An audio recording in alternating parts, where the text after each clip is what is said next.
Ladies and gentlemen, how you all doing? This is Connor Over coming to you with another Company of Heroes 2 match. Today, Joris plays Donnie Chan, OKW versus Soviets. The great fight on the Eastern Front that never happened because OKW means on the vest.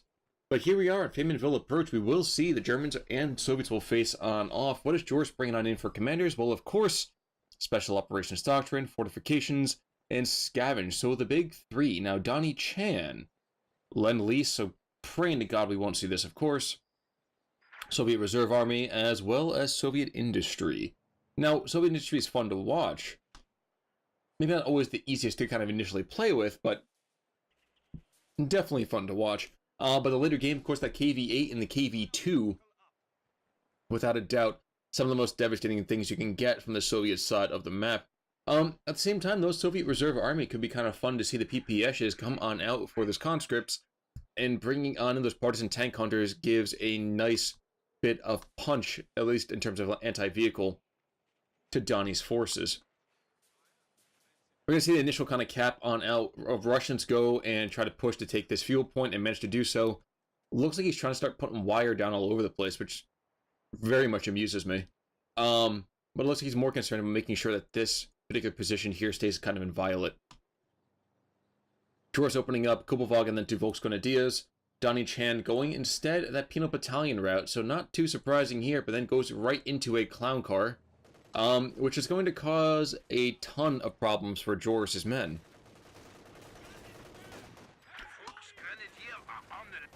At least we have this Kubelwagen kind of engaging well enough early against this Penal Battalion. Going to take off a couple of models, a good amount of health actually, but they will see Kubelwagen will bounce down to about 40%, 30% health, going to be forced to back away pretty darn quick.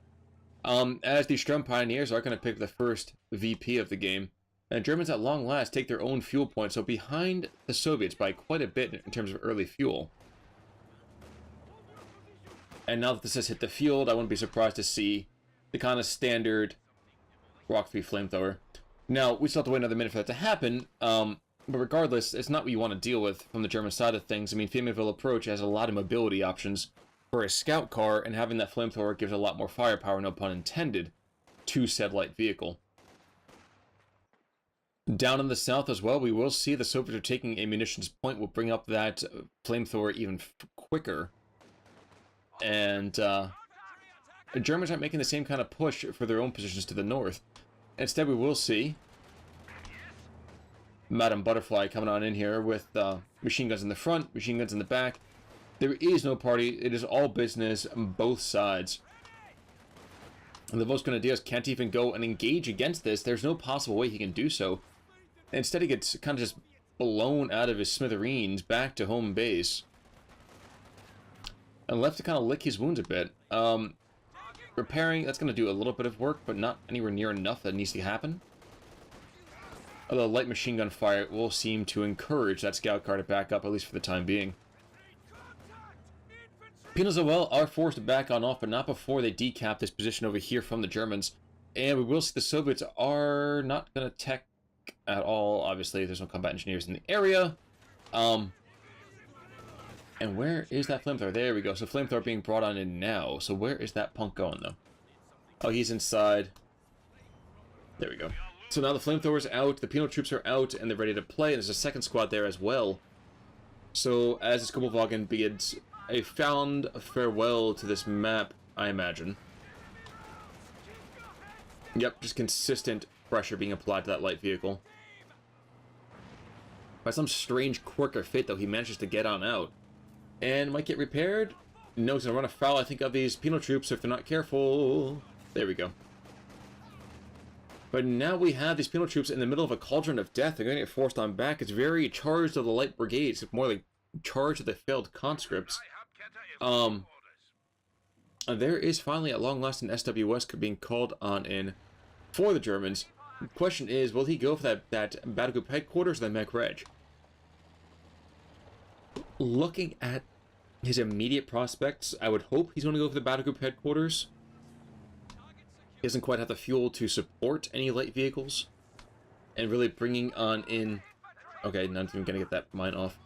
I'm bringing on in an ISG as opposed to a P2 that's going to get broken by all these PTR, well, potentially PTRS troops, is not going to be a solid idea. Back home base, and he's going, no, he's going for the mech regiment. Okay. Interesting call. TM-35 mine being brought on down by Donnie Chan, and that's not too surprising. That's kind of a standard idea as well. So you control this area, you drop a mine down, so when anyone kind of paths on through, kaboom, kaboom, they die, you win, bada bing. And Joris is just starting to find himself kind of balling on up here, so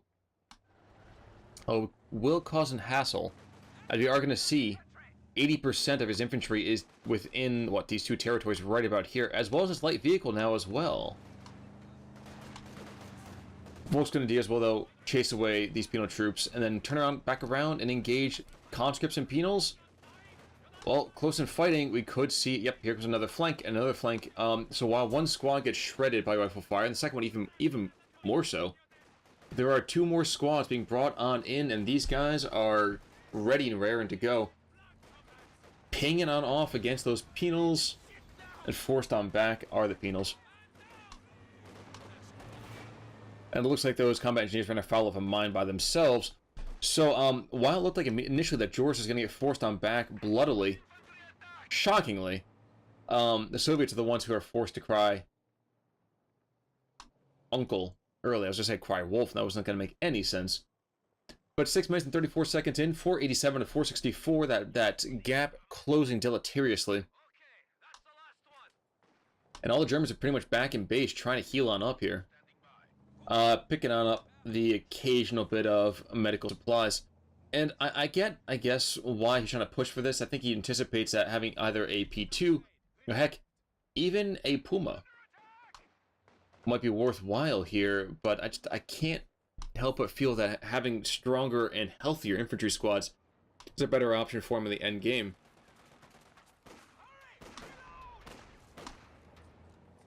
In the meantime, though, a rather hungry German army, and I say hungry in terms of resources, kind of looks on with jealousy at the Soviet supply situation. They have 42 and 26 per. Closing that gap now finally with the munitions, but with that scout car still on out, it is a problem. It is very much a problem.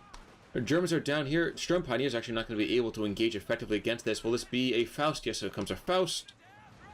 Nope, not quite yet. Where's that Faust? There we go.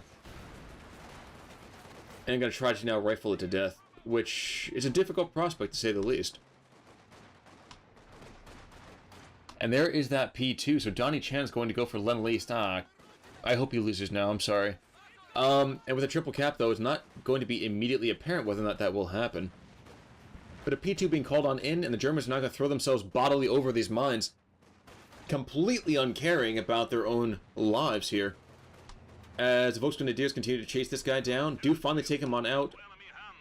And another mine is yonder. But combat engineers also lose their flamethrower. That is not good.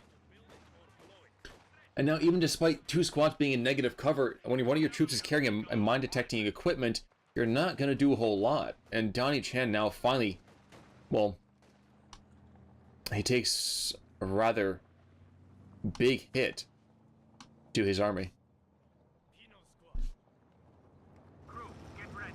Penal's kind of behind enemy lines here, capturing this fuel position. And that Dushka 38 will cause a bit of a problem for the Germans, at least until this P2 comes on up and shells it to pieces like this. The guys have not been completely taken out yet, but it's already not looking good. You can just sit back and base on top of them and I'll be just killed right there. Tank Heavy Battalion Command coming on in, and I guess this is where I have to eat my own hat. So it looks like Joris made the great call of not going for the battle group headquarters, instead of rushing as quickly as possible to pick up that P2. What's worse is that this Tank Heavy Battalion Command has not been finished yet, and will not be finished for quite some time, as this combat engineer squad finds itself getting shredded, not going to be able to even stay alive, looks like. Yep, there goes the combat engineers, and there goes a lot of Donnie Chan's hopes. Anti-tank grenades finished, but they're too late, and they're not going to be able to engage this, as squad after squad starts to get beat on, as this guy got 8 kills, already most of the way to veteran C1. And these penals up to the north, well, yeah. That's about right, isn't it? So Germans are down by a good chunk in terms of tickets. That's just because they haven't really deigned to take these new positions. Capturing out this VP over here, taking the fuel back, and once they have the fuel back under their control, well, it's going to be awfully difficult for the Soviets to press on forwards. New combat engineers get called on in, and there finally is a tank of the battalion command. But this P2 is still fast enough. He doesn't have to worry too much about being engaged from range. I mean, the penals are not even going for those PTRSs, nor are they getting close enough to try to throw down those demo charges.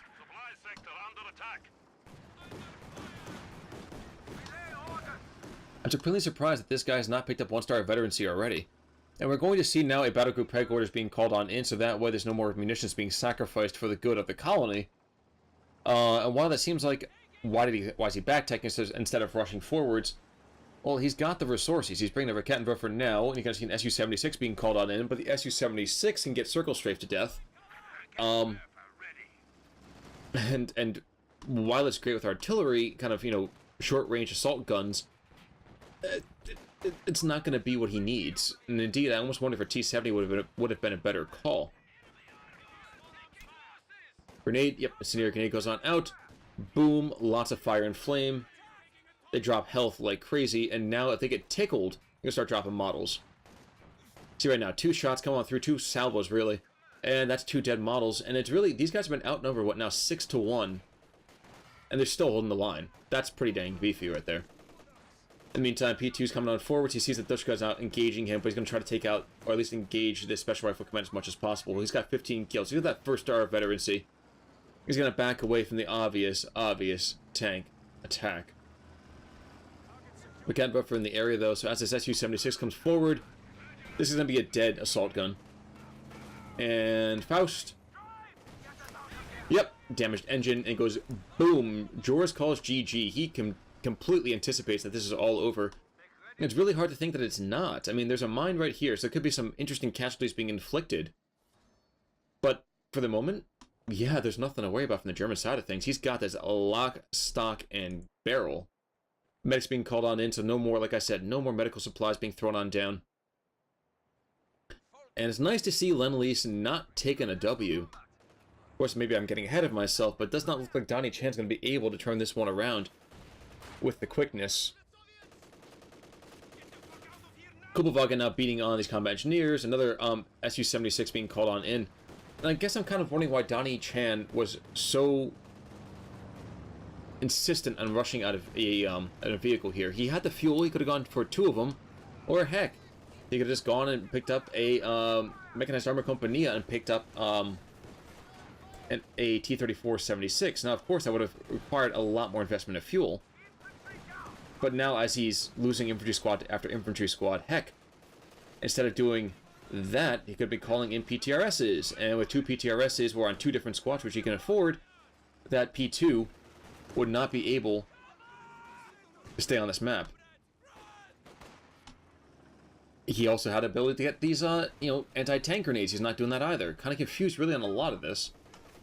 And now we're going to see a triple cap here, and Joris doesn't have a whole lot to worry about. He has going to take a couple of hits here, a big deal. Donnie Chan's down to 3 squads and an Su-76. Even if the P2 goes on down, well, Joris has the Rakettenwerfer to beat on that, and he's got the infantry to get close. He's got the munitions to throw down 2 Fausts a minute. Well, about 2 Fausts a minute.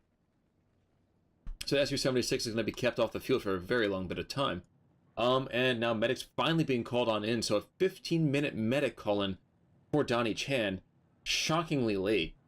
And don't go for another Su-76. At this point, you might as well just hit the T-70. Could have hit the T-70 in the first place, and indeed, would have been a better call. You would have saved 5 fuel, you would have gone for, I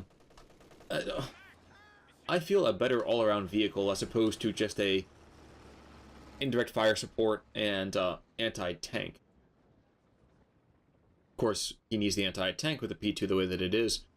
But for the moment, why bother, right? Now, Joris as well is going to go for Special Operations Command, which means he's got those grenades. The last couple surviving dregs of Soviet infantry, if they do not take a perfect engagement, they're going to find themselves completely shredded, completely fast. P2 slides on the northern side. And we're not seeing any kind of scavenging being done here. Oh, there we go. That's one. Been very amused by that one. And SU-76 firing more rounds up. Yep, he's looking to try to take out this garrison, well, at least push people back. But the distance means that it's not going to be the most accurate about things here, and the Strem Pioneers are not able to take this engagement. Yes, they can, never mind. So the Dushka 38 is going to get shredded, and Penals are going to find themselves shredded. This looks like the final charge for the Soviet army here. They will inflict some casualties, but it's not going to be anywhere near enough. Dushka's going to get outflanked. SU-76 engaging against that P2, and will do some decent work until it gets forced on back. There goes one Dushka. Penal squad's going to go down pretty quick, I would assume. No, not quite yet. Never mind. And yep, there we go. Donnie Chan's going to tap on out. So just over 16 minutes. Going to see 367 to 327. Jordan takes out Donnie Chan. And I can't help but say it, but Donnie Chan kind of screwed the pooch on this. And he's picking bold since I had a little bit farther range. He has the Penal Battalion rifles are more accurate, and heck, even a Molotov cocktails. Not sure why he picked that one up per se, but he had the anti-tank avenues already for his infantry. I don't know why he fixated so much on trying to call an SU-76s. Screw that. Bring T-70s in to start hammering the infantry, and your infantry will hold just fine against a single P2. Regardless, Joris stayed the course. Joris got the W, and Joris deserves it on this map. Folks, if you have a game you want me to check on out, please email me at conwargaming@gmail.com. As always, I appreciate you guys coming on out, and I'll see you all soon. Take it easy, everybody.